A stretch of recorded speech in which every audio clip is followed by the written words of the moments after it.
Episode 2 first missing person.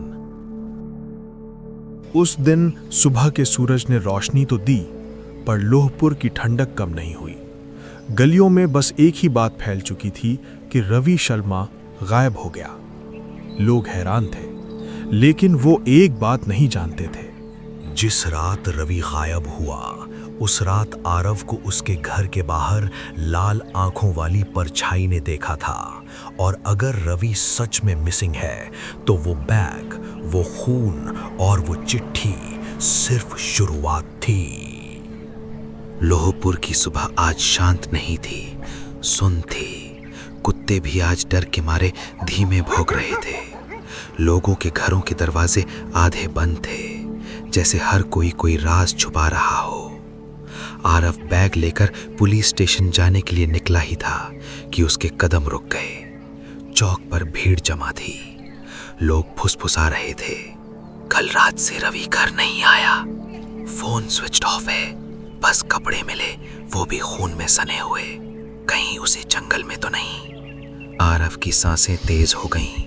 उसके हाथ में पकड़ा हुआ लाल बैग उसे अचानक मन भर का बोझ लगने लगा। आरव सोच रहा था, क्या मेरे हाथ में इस मिसिंग केस का सबसे बड़ा सबूत है? आरव धीरे धीरे रवि के घर की तरफ बढ़ा। गेट खुला था। घर के अंदर घुसते ही एक अजीब सी बासी महक आई, जैसे महीनों से खिड़कियां ना खुली हों। रवि की मां कोने में बैठी रो रही थी। आरव ने बस उनके टूटे हुए शब्द सुने।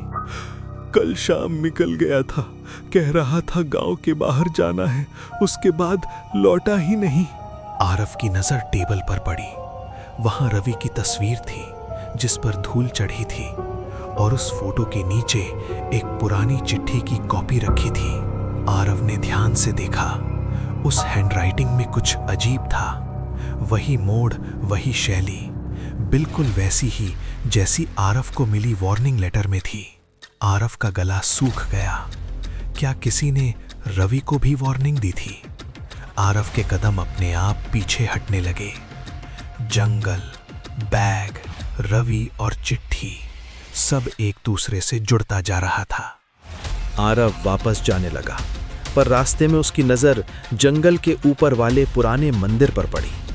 मंदिर जिसे लोग शाम होते ही भूल जाना चाहते हैं, क्योंकि वहां रात को कोई होता है, कोई जो सांस नहीं लेता पर देख सब लेता है। आरव के दिमाग में जंग शुरू हो गई। एक आवाज ने कहा, जाकर देख। दूसरी आवाज ने चीखा, मत जा, ये तेरा रास्ता नहीं।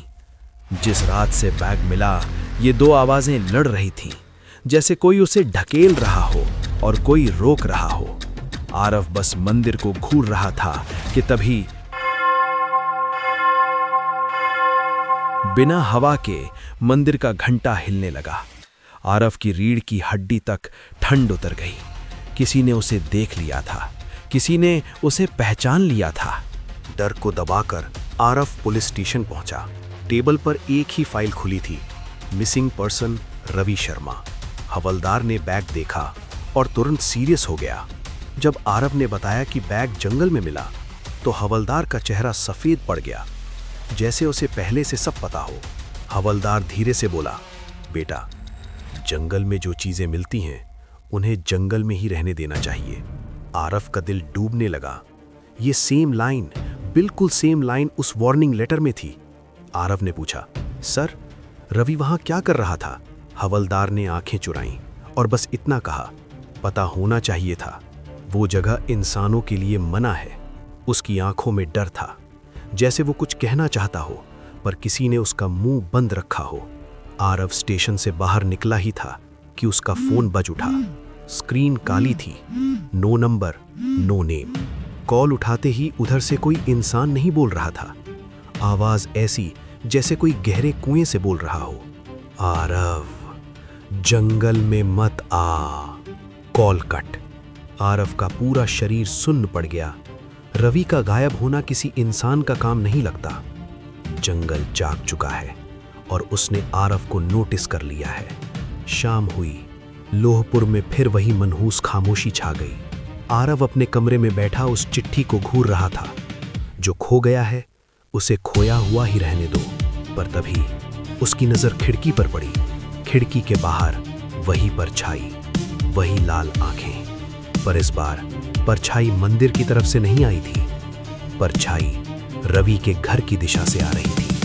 हवा के साथ एक फुफकार आई, आरव, पहला मिसिंग पर्सन कोई और नहीं, तेरा भविष्य है। आरव डर से नहीं, गुस्से से खड़ा हो गया। उसकी आंखों में अब डर कम और जवाब पाने की भूख ज्यादा थी।